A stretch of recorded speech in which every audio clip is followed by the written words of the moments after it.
मराठी, ते धडक ते धडक.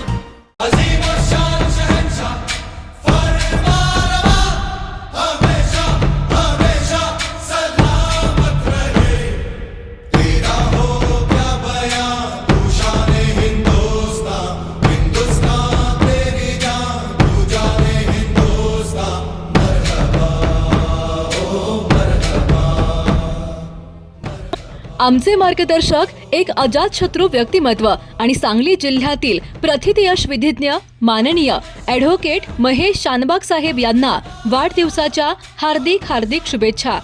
शुभेच्छुक माननीय प्रवीण दाजी जगताप, माननीय दीपक चन्ने, माननीय उदयसिंह शितोळे आणि समस्त मित्र परिवार विटा.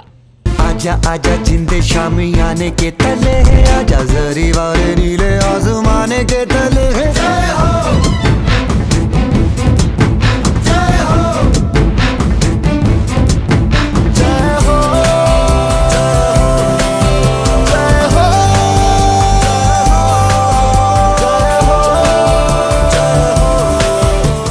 वकिली क्षेत्रातील सुप्रसिद्ध व्यक्तिमत्व, आमचे मार्गदर्शक आणि मनमिळावू व्यक्तिमत्व ॲडव्होकेट महेश शानबाग साहेब यांना वाढदिवसाच्या हार्दिक हार्दिक शुभेच्छा.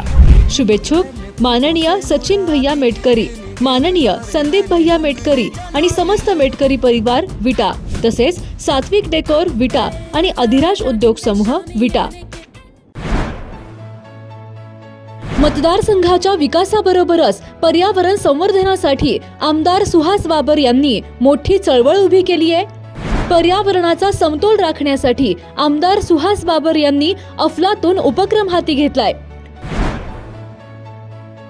वृक्ष लागवड आणि वृक्ष संवर्धनाची गरज ओळखून सुहास बाबर यांनी मतदारसंघात ट्री आर्मी नावाने जबरदस्त उपक्रम हाती घेतलाय. आमदार सुहास बाबर यांच्या आगळ्यावेगळ्या उपक्रमाला सर्व स्तरातून जोरदार प्रतिसाद मिळू लागलाय. सुहास बाबर यांनी मतदारसंघात सुरू केलेल्या ट्री आर्मी या उपक्रमाचे नागरिकांमधून देखील कौतुक सुरू झालंय. मतदारसंघाच्या विकासाबरोबरच पर्यावरण संवर्धनाची चळवळ उभारण्याचा संकल्प करत आमदार सुहास बाबर यांनी सुरू केलेल्या ट्री आर्मी या आगळ्यावेगळ्या उपक्रमाला नागरिकांकडून उत्स्फूर्त प्रतिसाद मिळू लागला आहे. पर्यावरणाचा समतोल राखण्यासाठी वृक्ष लागवड आणि वृक्ष संवर्धन काळाची गरज बनली असताना आमदार सुहास बाबर यांनी पुढाकार घेत ट्री आर्मीची संकल्पना मतदारसंघात राबवली आहे. या उपक्रमाच्या माध्यमातून युवक, विद्यार्थी, सामाजिक कार्यकर्ते तसेच सर्वसामान्य नागरिक मोठ्या संख्येने सहभागी होत आहेत. तर या उपक्रमानुसार वृक्ष लागवडीसोबतच झाडांचे संगोपन करण्यावरही भर दिला जात आहे. अनेक गावांमध्ये नागरिकांनी स्वतःहून झाडे लावण्यास सुरुवात केली असून या उपक्रमामुळे पर्यावरण संवर्धनाबाबत जनजागृती निर्माण होत आहे. आमदार सुहास बाबर यांच्या या अभिनव उपक्रमाचे सर्व स्तरातून कौतुक होत असून ट्री आर्मी भविष्यात मोठी लोकचळवळ ठरणार असल्याचा विश्वास व्यक्त केला जात आहे. बघूया आमदार सुहास बाबर याबाबत नेमके काय म्हणतायत. ट्री आर्मीच्या घोषणेनंतर मला खूप आनंद होतोय की लोकांच्या मध्ये खूप मोठा उत्साह ट्री आर्मीच्या या संकल्पनेतून निर्माण झालाय. अनेक लोकांच्या फेसबुकला, व्हॉट्सअपला मला स्वतः डायरेक्ट ती लोक त्यांच्या सजेशन्स पाठवत आहेत की असा उपक्रम करूया, तसा उपक्रम करूया, आम्हाला इन्व्हॉल्व्ह करून घ्या. आणि मोठ्या संख्येनं लोक ह्या ट्री आर्मीच्या उपक्रमामध्ये सामील व्हायचा प्रयत्न करतायत. मी सगळ्यांचं स्वागत करतोच, पण मला एका गोष्टीचा खूप आनंद झालाय ते असा की मी एक घोषणा केली की आपण झाडं लावून ट्री आर्मीच्या माध्यमातून या मतदारसंघामध्ये 78,000 झाडं लावायचे आहेत पहिल्या टप्प्यामध्ये. त्याचा इम्पॅक्ट असा झाला की काल टंचाईची बैठक होती आटपाडीला आणि खरीपाडाची बैठक होती. प्रशासनामध्ये सुद्धा त्याचा इम्पॅक्ट असा दिसून आला की बैठकीची सुरुवात ही तहसीलदार ऑफिसच्या आवारामध्ये एक वडाचं झाड लावून त्यांनी सुरुवात केली. मी त्यांना असं सूचना दिली की त्या झाडावरती सुहास बाबर म्हणून एक नेमप्लेट करून लावा, ते झाड माझ्या नावाने ठेवा आणि ते झाड जगलं पाहिजे, मोठं झालं पाहिजे. जबाबदारी तुमच्या सगळ्या प्रशासनाची, त्यांनी ते स्वीकारली. मी प्रशासनाचं मनापासून अभिनंदन करेन. दुसरी आनंदाची गोष्ट अशी आहे की माझ्या मतदारसंघातलं खानापूर तालुक्यातील आळसण गाव हे अनेक स्पर्धा चालू आहेत राज्य शासनाच्या वतीनं सगळ्या ग्रामपंचायतीच्या माध्यमातून.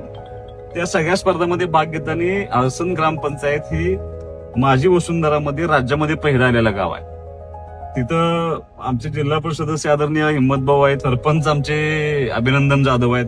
अत्यंत सहकार्याने म्हणजे त्यांच्या सगळ्या सहकार्याने सगळ्या गावातल्या त्यांच्या सगळ्या तमाम आसनकरांच्या लोकांच्या माध्यमातून खूप चांगलं काम त्या गावामध्ये होते.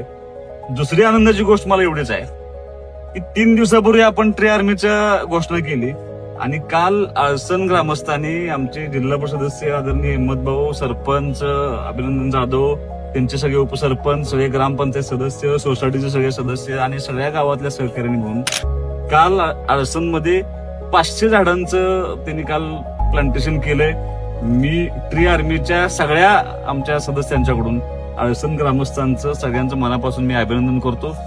हीच संकल्पना आपल्याला फक्त ते आळसण ग्रामस्थांना विनंती आहे की 500च्या 500 झाडं ही जगली पाहिजेत, वाढली पाहिजेत, यासाठी तुम्ही सर्वांनी प्रयत्न करा. धन्यवाद. अनेक लोकांचे मला मोबाईलवरती मेसेजेस आणि कॉल येत आहेत की आम्हाला ट्री आर्मीच्या या उपक्रमामध्ये सहभागी व्हायचं आहे.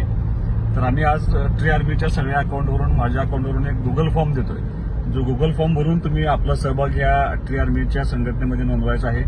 जे गुगल फॉर्म भरून देतील त्याच्यामध्ये काही ऑप्शन्स आहेत की कसं तुम्ही योगदान देणार आहात. कोण श्रमदान करणार आहे, कोण झाडं देणार आहे, कोण पाण्याची व्यवस्था करणार आहे, कोण जागा दाखवणार आहे. ते सगळ्या ऑप्शन्स आहेत. तुम्ही सर्वांनी फॉर्म भरावा आणि ह्या ट्री आर्मीच्या एक मोठ्या उपक्रमामध्ये सर्वांनी आपला सहभाग नोंदवा. अत्यंत वेगळ्या विषयावरती मी आज बोलण्यासाठी येत आलोय. गेले अनेक दिवस उन्हाळ्याच्या दिवसापासून उष्णतेचा प्रचंड त्रास लोकांना सहन करावा लागतो. काही लोक निसर्गावरती आरोप करतायत, काही लोक म्हणतात की मनुष्य चुकला म्हणून हे सगळं आपल्याला एवढी उष्णता प्रचंड भोगायला मिळते. आणि मग काही लोक सकारात्मक दृष्ट्या काम पण प्रयत्न करतात. काही लोक असं करतायत की काय बदल करू शकतो आपण, तर आपण झाडं लावूया, झाडं वाढवूया.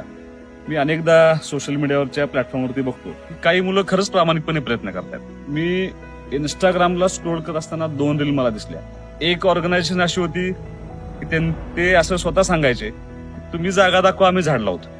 आणि ज्या कुटुंबानं त्यांना सुचवलं की आम्ही इथं तुम्हाला जागा देतो, तुम्ही झाड लावा, त्यांनी झाड लावलं. एक मुलगा असा मला इंस्टाग्रामला दिसला की त्या मुलानं त्याला जी फॉलो करतील त्याच्या नावानं तो झाड लावतोय. आणि एक प्रयत्न असं करतायत की ह्या पृथ्वीचं संरक्षण झालं पाहिजे. आणि महत्वाचं सगळ्यात काय तर पुढची पिढी टिकली पाहिजे, जगली पाहिजे. मी सुद्धा काही दिवसापूर्वी असं सांगितलं की मला विधानसभेच्या निवडणुकीला जेवढं मताधिक्य मिळालं तेवढ्या मताधिक्याच्या संख्येवर झाडं मी लावणार आहे. आज ती घोषणा करून मला 6-7 महिने झाले. पण झाडांच्या विषयावरती काय होतं, ज्यावेळेला प्रचंड ऊन लागतं, ज्यावेळेला आपण उन्हात जातो त्याच वेळेला आपण चर्चा करतो. अगदी माझंही तसंच झालं. मी कदाचित त्या माझ्या घोषणेकडे दुर्लक्ष केलं आणि आज 78,000 झाडं लावायची हा अजूनही माझा प्रोग्राम यशस्वी ठरला नाही. काही लोक माझ्यापर्यंत अप्रोच झाली.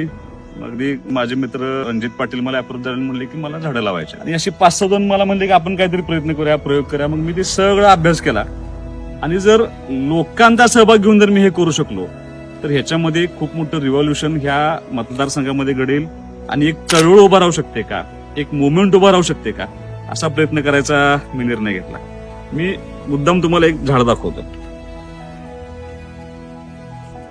मी हा ब्लॉग करताना ह्या झाडाखाली आलो. त्याला कारण आहे. तुम्ही ह्याच झाडाखाली का आलो? कदाचित झाड चुकीच्या ठिकाणी असेल की स्मशानभूमीचं माझा सगळा एरिया हा गार्डीचा. पण मग तरी पण मला हा ब्लॉग करताना हेच झाड का निवडायचं वाटलं तर तुला मी कारण सांगतो. हे पिंपळाचं झाड आहे. त्याला हिंदू धर्मशास्त्रामध्ये सुद्धा अत्यंत महत्व आहे. त्याला देवाचं झाड म्हणून सुद्धा काही वेळेला म्हटलं जातं. बौद्ध धर्मामध्ये सुद्धा ह्या झाडाला अत्यंत महत्व आहे. दुसरी गोष्ट मेडिसिनसाठी सुद्धा ह्या झाडाचा खूप मोठ्या प्रमाणात वापर केला जातो. आणि तिसरी गोष्ट आपली श्रद्धा आहे की हे झाड देवाचं झाड म्हणून गणलं जातं. आणि मग ह्या झाडाखाली येण्याचं दुसरं महत्वाचं कारण असं होतं की हे झाड कुठं आलं होतं तर हे झाड माझ्या घराच्या कंपाऊंडवरती आलं होतं. आणि मी ते बरेचदा म्हटलं की अरे हे तोडून टाका, ते झाड वाढलं की कंपाऊंड पडेल, झाड वाढली की कंपाऊंड पडेल. आणि मला अनेक लोकांनी असं सांगितलं की पिंपळाचं झाड तोडायचं नसतं. मी काय केलं, मी ते कंपाऊंड पाडलं 1.5 फुटानं आणि त्यातनं ते आलेलं येवलं स्वरूप बाहेर काढलं. आणि मी प्रयोग करायचा म्हणून मी ह्या स्मशानभूमीच्या आमच्या एरियामध्ये हे झाड लावलं होतं. 7 महिन्यापूर्वी ह्या झाडाचं मी पुनर्रोपण केलं होतं. आज हे झाड किमान 14 फुटाचं झाड झाले. मला असं वाटतं की अनेक 1.5-2 वर्षानंतर एखादी दुःखद घटना घडल्यानंतर लोक ह्या झाडाच्या सावलीमध्ये बसतील. सांगता येईना आणि सहनही होईना. शौचा वाटे रक्तस्राव, वेदना, वारंवार शौचास होणे हा मूळव्याध तर नाही ना? मिळवा कायमचा आराम, तोही एका दिवसात. वेदनारहित विनाटका.